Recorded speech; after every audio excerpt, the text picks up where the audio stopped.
So the two things they're telling me is that we're going to let your attacker back on campus. So make sure that you have a weapon with you, that you're not walking alone in dark at night, and that you're seeing a counselor about it. But I can guarantee they're not going to him and teaching him how not to sexually assault people. Kelsey O'Connell says she was raped while studying abroad, and when she came home, one of her most trusted friends became a perpetrator himself, and she thinks the university needs to take more action to protect victims of sexual violence. If you're on Elon's campus during the weekend, you could find students at bars or house parties. Why do you think that binge drinking then is such a big thing at Elon? We love that excitement. We love that thriller feeling. And in order to get that thriller feeling, you got to be on cloud 12. It's like you got to just get there. And it's like, how do you get there? You just binge drink. And, you know, once you reach that point, it's like, I don't know, it's like one of the greatest feelings in the world. But not all students think that binge drinking is worth the risk. I just blacked out, and apparently I just wasn't breathing or anything. I just woke up the next morning in the hospital being like, oh crap. That really happened. A modern way of dating, or just a game of guess who? Dating apps like Tinder are keeping college students fishing for matches, regardless of what they might reel in. You could meet up with that person and it's not who you thought they were. It could be this attractive man in the photos who says he's 23, and then it's, an ugly 45-year-old who has 3 kids and is married.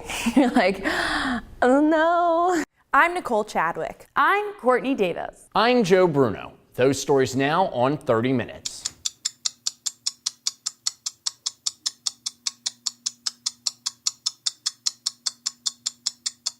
Sexual assault and rape aren't everyday conversation, but you're starting to hear those words more and more, especially on college campuses. 1 in 5 women will be victim of sexual assault before she graduates college. Even President Obama has taken a stance to raise awareness on the issue. We spoke with one Elon student who believes it's a problem at Elon, and she knows from experience. Senior Kelsey O'Connell is a Lumen Scholar, a college fellow, and she's involved in multiple organizations on campus. But rather than loving her soon-to-be alma mater, she says she's afraid to walk to class. I carry mace in my backpack. I keep my keys between my fingers. O'Connell says she was raped while studying abroad in London in the spring of her sophomore year. She filed charges and came back to Elon before the trial. She told one of her best friends about the incident after a night out drinking that summer, and later that same night, she says he forced himself on her. He tried to take my clothes off, and it was to the point where I had to dig my nails into his hands and pry him off of me. Then she says he took her home. She didn't tell anyone until the next semester because of the trial going on in London. And I was so upset because the rape is one thing, but he was my friend. He was someone that I trusted. Then, in the beginning of her junior year, just a few months after the incident, she reported him to student conduct, and after a university hearing, he was suspended for a semester. He was allowed back on campus in February of 2013, but took another semester off after that. I didn't think that he would ever come back. At the beginning of her senior year, O'Connell heard he's back on campus. And someone talked about seeing him at a party. And I knew that he had done the suspension, so I knew he could be back on campus. But they started talking about when he would graduate. And I thought, this can't be real. Elon would have told me. Elon would have made it clear that he was back. O'Connell reached out to then Director of Student Conduct, Whitney Gregory. Gregory says there had been 3 confidential advocates in the past year who act as a resource for sexual violence. She responded to O'Connell's email saying it had been a breakdown in communication. What are you going to do to make sure that that doesn't happen to someone again? Right. We've already looked into that process to make sure that there are very specific notes that are transferred from one confidential advocate to another to make sure that they know who has requested follow-up, specifically what follow-up have they requested. O'Connell followed the university's protocol for reporting sexual assault. In Elon's case, the Honor Code lists 2 types of sexual violence: sexual harassment and non-consensual sexual acts / sexual misconduct. The Clery Act, created in 1990, requires universities to report any forcible and non-forcible sexual offense that is reported to the campus police every year. Because sexual misconduct is such a broad term, most of the sexual violence reported to campus is not required by law to be told to the student body. Jodine Schmiederer is the Associate Dean of Students for Leadership and the Honor Code at Elon. In many cases, she helps decide the punishments for those accused of sexual violence. Without using O'Connell's name, we described her situation to Schmiederer. Is the university required to inform victims when their perpetrators are returning to campus after the suspension is over? When one student is found responsible, the complainant is told the length of the suspension. From what date to what date is their suspension. So if they're only suspended for a year, for a semester, they would be told when the student was eligible to return. But you don't call them and say, just so you know, this person has returned to campus or anything like that? Not necessarily. O'Connell says she first saw her perpetrator at Acorn and went home and had a panic attack. Schmiederer would not address any individual cases because of privacy rules. From what you're saying, if they're not required to tell the person that the perpetrator is returning to campus, do you think that that's a good policy? You stop. She didn't ask to stop the interview because she didn't want to answer. It's because she can't. Her job prevents her from addressing specific cases. So we asked the same question to Dean of Student Life, Smith Jackson. Do you think that it's a good idea to allow perpetrators back on campus? That's not a yes or no question. Dr. Jackson says it depends on the severity of the case. If there was a forced rape, if there was, it was someone who survivor could not give consent, something like that, then no, I don't think a person should be allowed back on campus. But student conduct isn't the only place to report an incident. If a victim wants to press criminal charges, he or she can go to the police. It's something that happens every day. Captain Vicki Molman has spent more than 20 years investigating sexual assault and violence on Elon's campus. Elon's internal judicial system has to make a decision within 60 days. A legal investigation and prosecution can sometimes take a year or more. So how do students decide which avenue to choose? Each case is different, and it's up to the victim if they choose not to prosecute. If you're talking about a sexual assault, if the victim chooses not to prosecute, or the district attorney chooses not to prosecute, that's not up to me to say, that's not up to our department to say whether that's the best choice. It's the choice the victim made. And in my opinion, that's where the decision should lie. Safety is a priority to O'Connell, and Gregory says there's no way to know how to make every single victim feel secure. For me, I would say that it would be presumptive for me to suggest something to her. I would outline all of the different resources and all of the different processes, but I would want to know what is it specifically that's making her feel unsafe. And if there's a conversation to be had about the sanctioning process as a whole, I think that's something for students and faculty and staff to have that conversation together. O'Connell knows there isn't much the university can do for her now that she's graduating, but she hopes that by speaking out, she might help change the system. I'm tired of them treating us like we are equals. We're not. You don't take away someone's rights and then get the same rights as the other person. I don't think they should let people who commit sexual assault, who commit rape, shouldn't let them graduate alongside the people that they've harmed. I don't think that they should be let back at school. I think it's insane that someone can be expelled for cheating on a test, but when someone violates me physically, they're gone for a semester. College is known as a time for new experiences and trying new things. Students join clubs, take interesting classes, and many will experience partying for the first time. That also means alcohol. But at what point does college drinking go from casual fun to a dangerous activity? On the first weekend in May, most college students are busy studying or resting in anticipation of the coming exams. But on this morning in Elon, North Carolina, something unusual is happening. Students are waking up with the sun and not for schoolwork. This is Festivus, an early morning party scene celebrating its 10th year on campus. The Mudtheep Spring Festival features music, barbecue, and the highlight, drinking. Festivus is everything to me in life. This is the night of the year. This is the day of the year. This end-of-the-year event features 30 kegs of beer. It's the epitome of an activity that can be found at every college in the country. Binge drinking. Oh! Can I get a truck? Yeah! According to the CDC, binge drinking is a form of excessive alcohol use. For men, that's more than 5 drinks within 2 hours.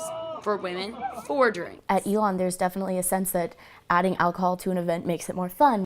Junior Jan Erickson knows why students drink. Well, I think there's that aspect of kind of reaching past the point of like being completely in control that people think is fun. Some people drink to like get rid of their problems and they don't have to worry about them. Elon senior Taj Zaran agrees that students use drinking as a way to let loose. Why do you think that binge drinking then is such a big thing at Elon?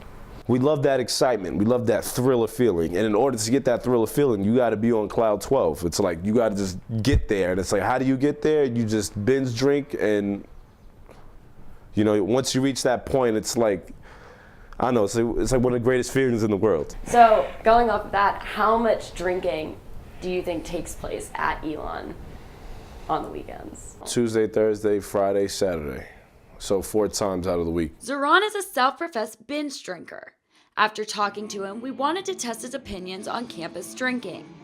We spoke with a panel of 5 students who were willing to share their views. We learned he's not too far off. I would say probably typical Elon students would drink between 5 to 8 drinks in a night, maybe starting around 8 or 9 at night and going until 2 or 3 into the morning. I think Elon has a particularly late party scene because the way that I usually experience it is that pregame start at 10:30. Parties can last anywhere until 2, 3 in the morning. 3 in the morning, there's still plenty of people on Elon's campus. A lot of people feel they need to justify how much they work during the week with like partying hard on the weekends and almost just like, I think that's what you were saying. Absolutely, yeah. And so instead of relaxing or just like, oh, I want to sleep, it just turns into like, oh, let's just go out and have all this fun and be with all these people. These few students are a rarity because they are willing to talk on camera about drinking.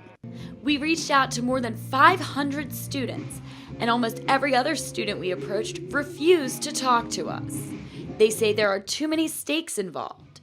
But for those willing to share, the stories can get personal and show that drinking isn't always a positive experience. One of my brothers at the time was putting shots into my drinks like when I wasn't looking. Oh my God. So I just kept on drinking that. And at the party, like the keg was killed, the bucket was killed. I don't know, I just like blacked out and apparently I just like wasn't breathing or anything. Thank God they didn't have to like pump my stomach or anything. That would have been awful. But I just woke up the next morning in the hospital being like, oh crap. Like that really happened. So did that change your views on drinking? Oh, absolutely. I've definitely cut back like a lot since then. Lobato isn't alone. Junior Solemnia Gainza has also experienced the negatives of binge drinking, but for her, it happened while studying abroad. We were in Cuba and then we all got called in and they were like, we're going to the Bahamas, and we were done with finals, so everyone kind of went like super hard with the alcohol. Gainza and her friends were at the beach for a day, and the drinks started flowing. I just remember like snapping out of like my drunken state and looking over, and she was literally like drowning, like just like in the water, like flip-flopping, like, and the waves were like knocking her over, and she would like try to get up and like couldn't. Her friend was okay, but Gainza will never forget the feeling of helplessness she had. It was terrifying, and like I just had never seen anyone that bad. So since coming back, have you ever had another experience like this where you've been with a friend that has gotten that intoxicated? No. Do you think you've learned from that experience? I definitely am like more conscious of like whenever people are like getting there, I like try to make them stop. And Erickson found her stopping point, but it wasn't easy. During her sophomore year, she drank, but says over time she took it too far. I kind of began a downward spiral in my behaviors, and most of those things occurred when I was drinking. She hit her lowest point at a party. I ended up in a room with a guy who didn't know what the word no meant. What was it that like really like got you to the point where you decided that like alcohol wasn't really the thing for you to be doing when you went out anymore? The breaking point for me was when I was a victim of sexual assault, and just knowing that I never would have been in that situation if it hadn't been for alcohol, and realizing that I was dealing with deeper issues with alcohol and like masking them. Erickson took a medical leave from campus because she felt mentally unstable following the incident. Everyone goes out, everyone gets drunk, everyone makes mistakes, but then I got to the point where it was almost like I became a different person when I was drunk. So she has now chosen sobriety. Just realized that I didn't like who I was when I was drunk, and after like what happened to me, I realized I never wanted to be at that point of being like totally out of control again. And so for me, it's been as much of like a social difference as making huge changes in myself, and that's like kind of what the last year has been. Since that night, Erickson chooses not to drink, but the other students choosing to drink say alcohol is part of the accepted college culture when consumed moderately. Both the panelists and Erickson say it's not if you use alcohol, but how you use alcohol that defines your experience. Do you think that if that night hadn't happened that you would have stopped drinking, or do you think that you'd still be drinking? Probably not. I think that if I hadn't gone to the hospital, I would have just kept going with what I had. And so as much as that was an extremely difficult thing to go to and I had to leave Elon because of it, I wouldn't be in the place that I am today, and that's a great place, if I like hadn't reached that point. Because unfortunately I think it does kind of take that breaking point to make people realize how much of an influence alcohol has and how negative that influence can be. In a world where creating connections through the internet has become one of the main sources of relationships and marriages, a new wave of matchmaking has made a splash: dating apps. These mobile hookup machines are glued to our hands, and meeting a potential mate can be as easy as a swipe right. The way college students are meeting people is different than how their parents met. As a mother, I would probably have to change the way I would talk to my daughter or my son about dating, because when they grow up, the times are going to be so different. We might have like a hologram, you know, later, and you can just get a DNA profile of the person and you can match based on DNA. I mean, the technology is crazy. Julie Wadley is a professional matchmaker based out of Charlotte. She met her husband in college, and she isn't alone. According to a 2005 Pew Internet poll, more than 39% of married internet users met at school. But the way people are meeting at school now is different. Because you're only basing the person on looks, like nothing like about their personality or anything. So yeah, I think it's shallow at least. It's called Tinder. It's an online dating app that matches couples based on their physical attraction to each other. A photo pops up based on location, and you can either swipe right if you like them or left if you don't. If you both swipe right, you are then able to talk with them. In the 3 months Logan Quackenbush had Tinder, he was able to get 387 matches with women. Some of my friends would would say to me like, "Oh, you're definitely being catfished. There's no way this person is real." To be catfished means you were tricked on social media by someone pretending to be something they are not. It was for that reason Quackenbush never met up with one of his 387 matches in person.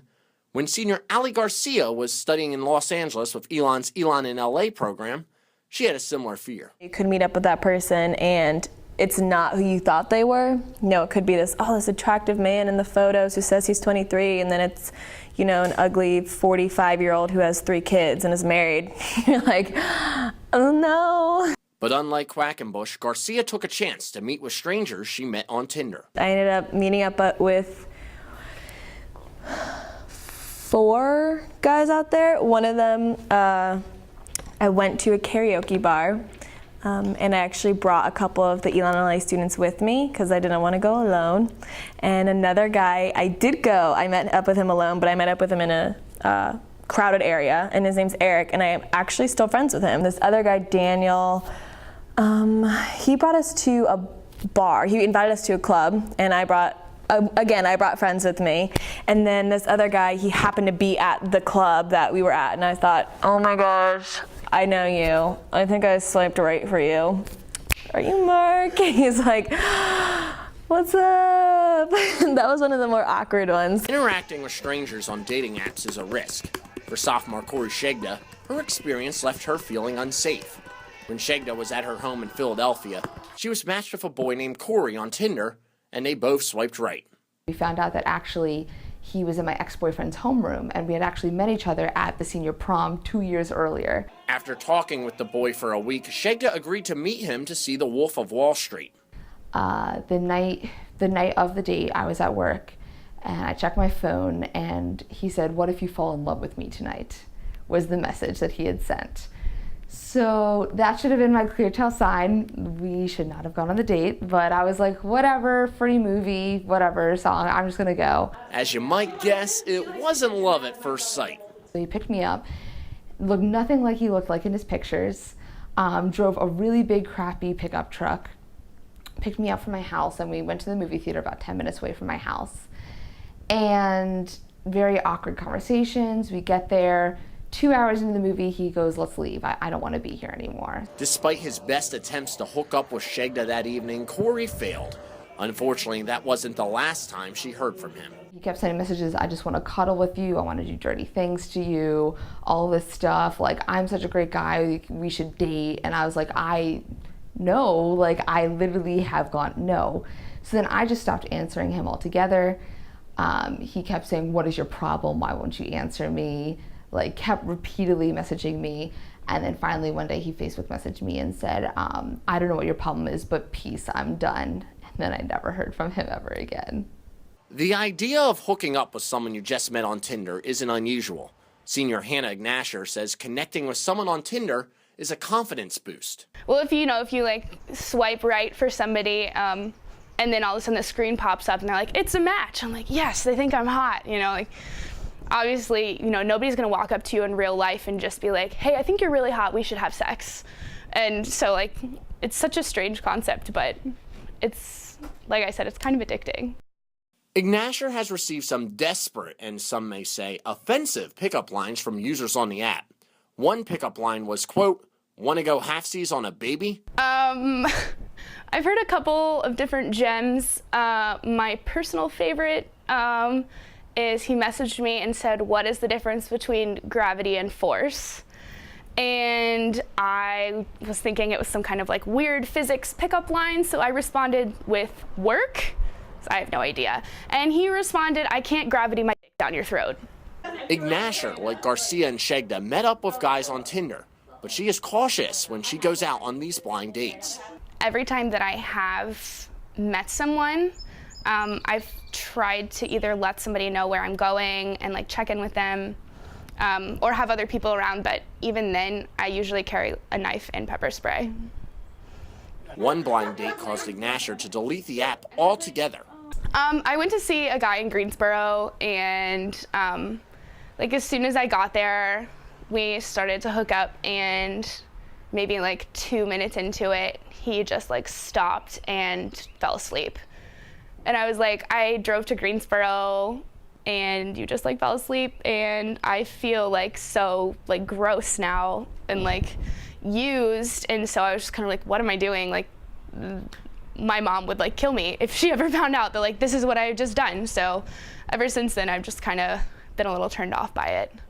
To the older generation, this idea of quick hookups based on online dating may seem foreign or unnatural. But according to Chadley, this is the way things are going, and it's not necessarily a bad thing.